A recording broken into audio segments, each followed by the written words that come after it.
the answer will be. Right. Because I think a lot of guys, and I think I'm notorious for this in the past, where like I kind of send out feelers. Yeah, stack the deck on your side. Yeah, like to see if she odds actually in your is favor. interested in me before I act. So it's like, is it like an 80% that she likes me? Like, are we vibing? So wait, what percentage were you like, I'm good? The last time? Yeah. No, not the last time, but you know, like in the past. general, In the past. What was no, in your past. 85%? Yeah, did you need it to be 90, 95? Okay, let's just say this. If I had to say to a girl, I have to kiss you first, remember in the last podcast? Yeah. Then it just goes to show, like, the girl was, like, maybe, like, 80% like me. So I was that guy that, like, wouldn't risk myself to ask a girl out. Because, like, I just wasn't confident in myself. Yeah. So it was only, like, as of recently that, like, I went in blind of, like, I just don't know. But that's I think because I did that, that's when the heart was, like, racing. Like, yo, you really don't know what the answer is. Like, you're just going all in and you don't know. And so I think that is, I personally would want every guy to experience that. Because, like, it is a momentous, like, milestone for a man to lay it all on the line and say, like, this is like, look at that person in the eyes and say, like, hey, I think you're really awesome. Like, not on a phone, right? Like, you're not talking about no phones. Yeah, face to face, and be like, hey, like, would you be open to going on a date? Yeah. Like, that is crazy. I think it's wild. Well, it is wild. Yeah. It is wild, bro. Yes. And so, like, back in the day, I wouldn't do that. It would be like, oh, me neither, like, she likes me and I like her, so, like, it's okay. And sometimes I think a lot of people do that nowadays, where they get into these pseudo friendships, and that, like, other friends, like, see that they're basically like a couple. They just haven't labeled it yet, and then they transition to, like, boyfriend and girlfriend without, like, ever having that talk. Yeah. And then some people are, like, okay with, like, friends with benefits because they don't want to have that talk. Right. So it's just like people just don't want to have, like, black and white lines. Yes. A lot of people are comfortable with the gray. And so we, like, just, the gray is not a good place to be.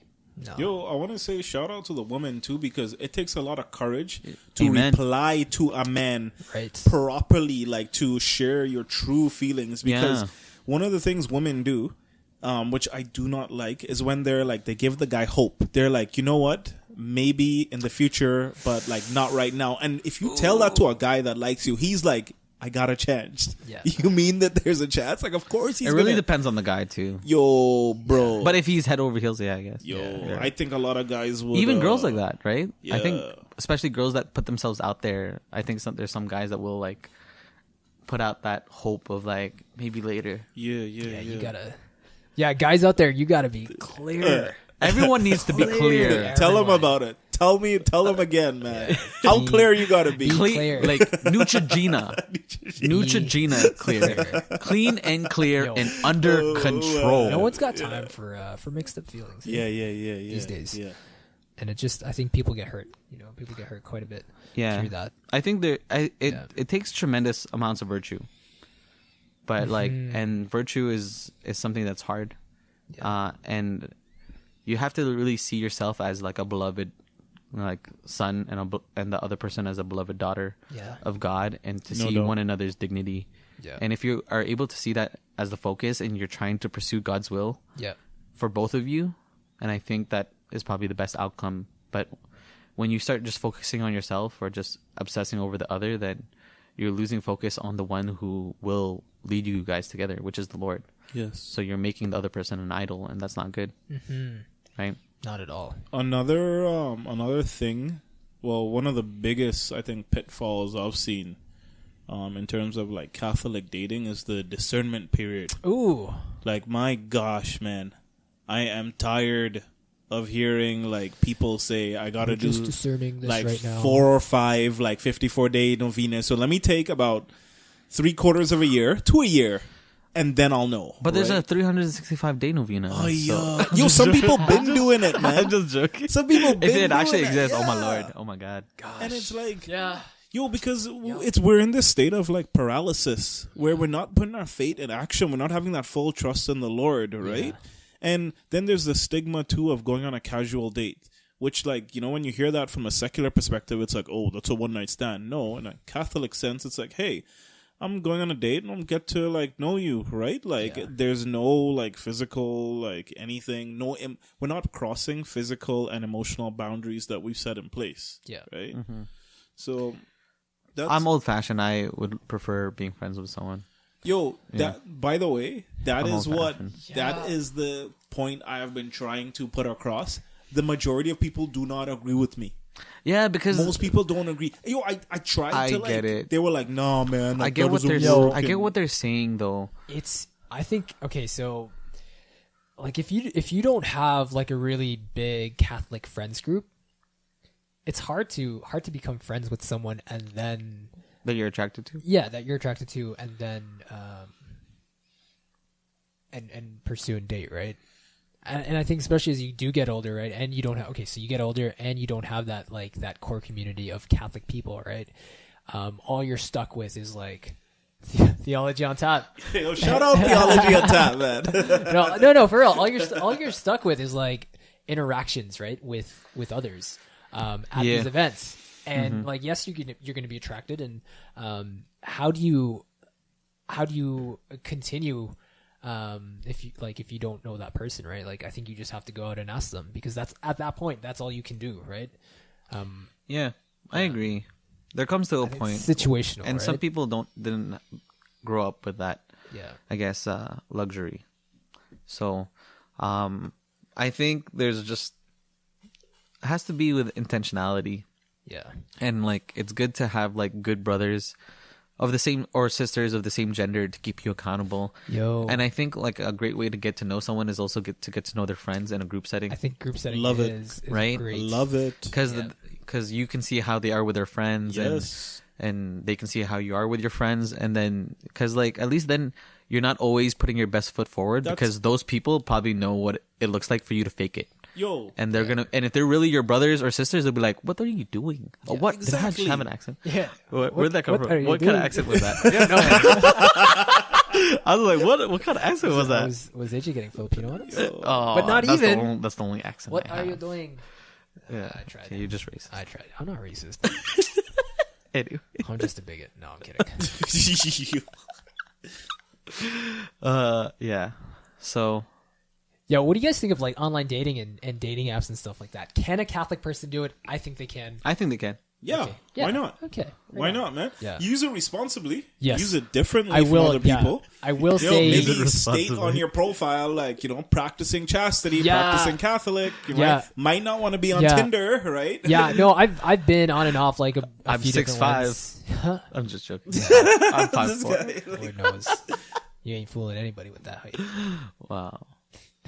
I'm kidding, dude. No, I'm not actually kidding. It's okay. I think it's be transparent with who you are on those profiles, right? But I will say, like, a lot of these like modern day apps don't actually promote dating. It promotes meeting new people. It gives you that rush of like matching up with someone, so like you get 98%. 98%. It's like, oh, so and so liked your pic. Oh, so and so liked your profile. Right? They swipe right. Yeah, right. They message, and then like I don't know. In my experience in the past, it's been like, okay, we match up, but then like the conversation goes nowhere. What else do you? I'm do, not right? too big of a fan of like having too much conversations over text or Yeah. or Messenger. For big sure. Yeah. Nonsense.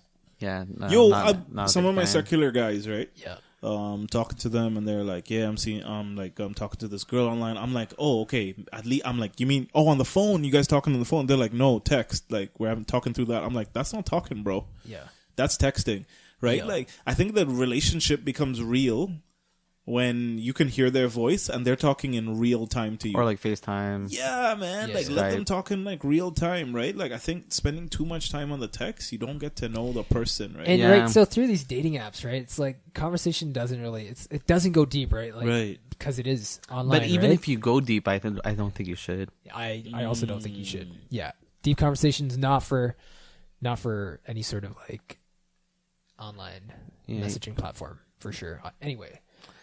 Yo, like, I got one for you guys. Yeah. So, and this links into online dating or not. Oh. So, in that dating phase, right? So you guys haven't defined the relationship yet. Yeah. What are the boundaries? What are the emotional and physical boundaries you think like you just should have to? I think there's the universal rules, but also you just gotta know yourself. Sometimes some people get triggered more easily than others, but like one of the universal rules is like know your like the time and the place of things. Like if you're always conversing at like night, like you can be very vulnerable there. Guards are down. Yeah, guards are down, and it's easy to like allow emotions to play too high of a role, especially in the beginning. So, and like the thing in the theology on top, like good morning text, good night text, like how many people are you really doing that to? Yeah, because it starts to become quite intentional, and sometimes people don't realize that that's what they're doing, right? And so, sorry. So what about the good morning and the good nights? like if you're consistently saying like, oh, good night, or like, hey, good morning, like the first person you're talking to is that person, right? So emotionally you're getting invested, okay, realistically, because like in a way that's the first person you're thinking of because you want to message them, or the last person you're trying to message. Because so I mean, at what point does do you transition to that being okay, or is it never okay? I think if you define the relationship. Okay. Once you define the relationship, like, hey, like I want to be exclusive, like I want to see where this goes, I want to be intentional, and date you for purpose to see if we're compatible for marriage. Then you progress in these different stages. I think order and progression is very important. Oh yeah, St. Paul's a big one. Yeah, that's why Regen House was such a great formation house. One of the rules they have is all missionaries, doesn't matter if you're a fourth year or a first year missionary, you cannot be a boy and a girl hanging out after 10 p.m. together in the house. Remember that. Unless it is mixed. And let me tell you, it sounds silly, right? I remember because when I joined Regen, I was like, 29 years old, and I'm like, I'm a grown man.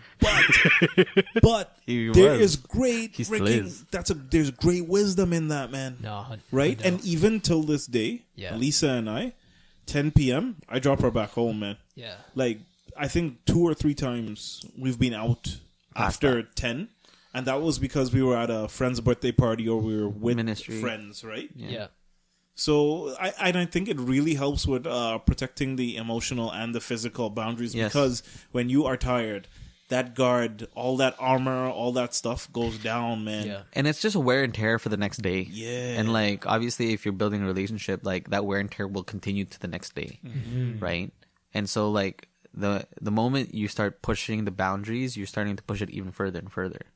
So like it's better to be safe than sorry, especially when it comes to a blooming relationship that was grounded on a friendship. Yes. Because once emotional chastity or physical chastity is broken, it's harder to maintain that friendship. That was once there. And actually I heard a wise man tell me once that once you go past a certain boundary physically with chastity, it is so hard to redraw the lines because you've tasted that fruit already. Right? And it's so hard because you want another bite, right? Of the apple. Sure. No. I think that's some imagery there. Yeah. Yeah. We're both like, yeah. I think we're only like that because we know how real it is for our lives. Yeah. Because we've experienced that and we know exactly what it can do. Yeah. Yeah, I will say, man, chastity is so important for a relationship, especially. I mean, at every stage, even marriage, right? Chastity doesn't stop. It starts in marriage, man. Like, it continues. It continues. It continues. Man. Yeah. And I guess another thing in line with like how do you ask someone out on a date, and how do you respond to a person who has asked you on a date is like a good question that we talked about, and like we were having this discussion as a small group. We're like, would you date yourself? Let's go round table. Let's go Ken first, man. Let's go with the Andre first. I'll go first. So, he's already engaged. I'll say it. Like, so what I said, I was honestly, I'm like, I would not date myself because I think I'm too intense of a person, and I don't need somebody with that much intensity around me.